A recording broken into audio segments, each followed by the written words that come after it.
Hello friends, नमस्कार। Mahishmati channel में आपका स्वागत है।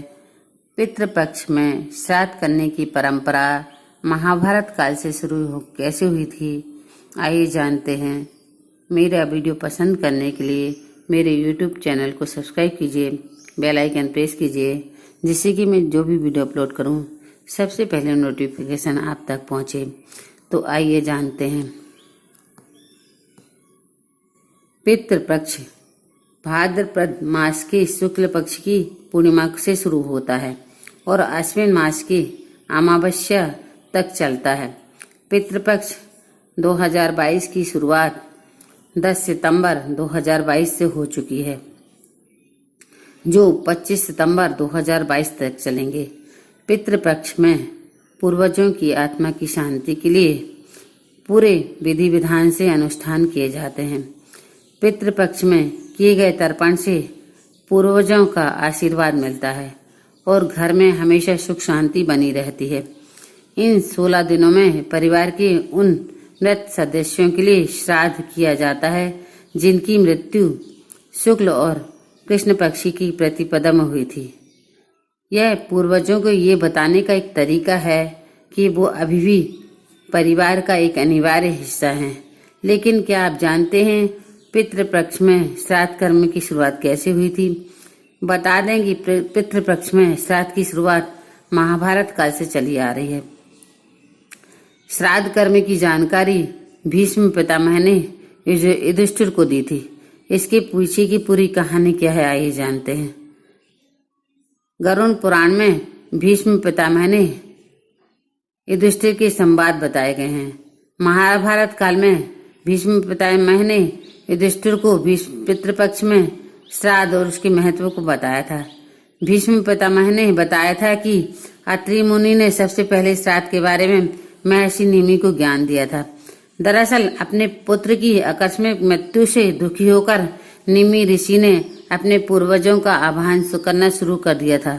इसके बाद पूर्वज उनके सामने प्रकट हुए और कहा, निमि, आपका पुत्र पहले ही पितृदेवों के बीच स्थान ले चुका है। चूंकि आपने अपने दिवंगत पुत्र की आत्मा को खिलाने और पूजा करने का कार्य किया है। यह वैसा ही है जैसे आपने पितृ यज्ञ किया था। उस समय से श्राद्ध को सनातन धर्म का महत्वपूर्ण अनुष्ठान माना जाता है। इसके बाद से महर्षि निमि ने भी श्राद्ध कर्म शुरू किए और उसके बाद से सारे ऋषि मुनियों ने श्राद्ध करना शुरू कर दिए थे। कुछ मान्यताएं बताती हैं कि युधिष्ठिर ने कौरव और पांडव की ओर से श्राद्ध में मारे गए सैनिकों के अंतिम संस्कार के बाद उनका श्राद्ध किया था।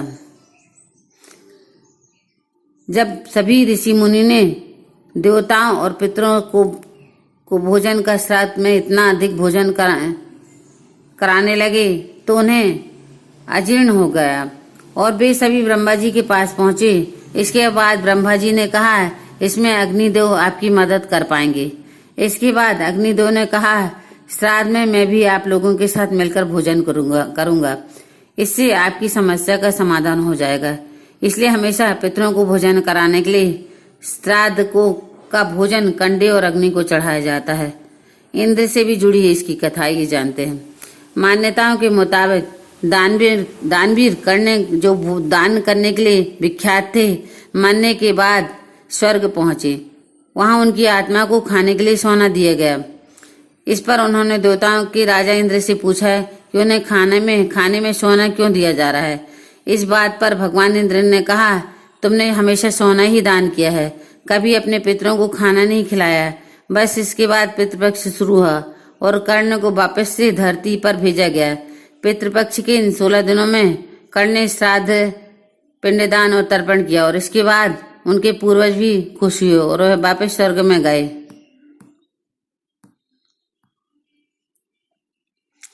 पितृपक्ष का क्या महत्व है, जानते हैं।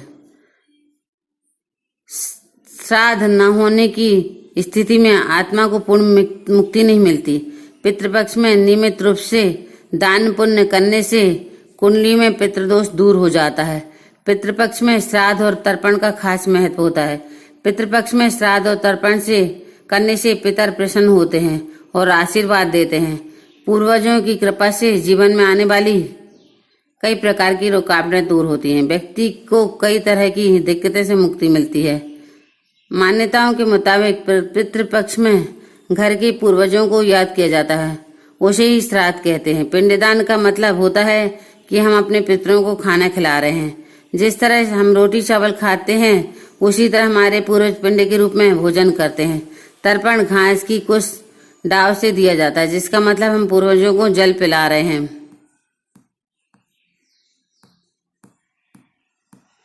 धन्यवाद दोस्तों। जय श्री कृष्ण।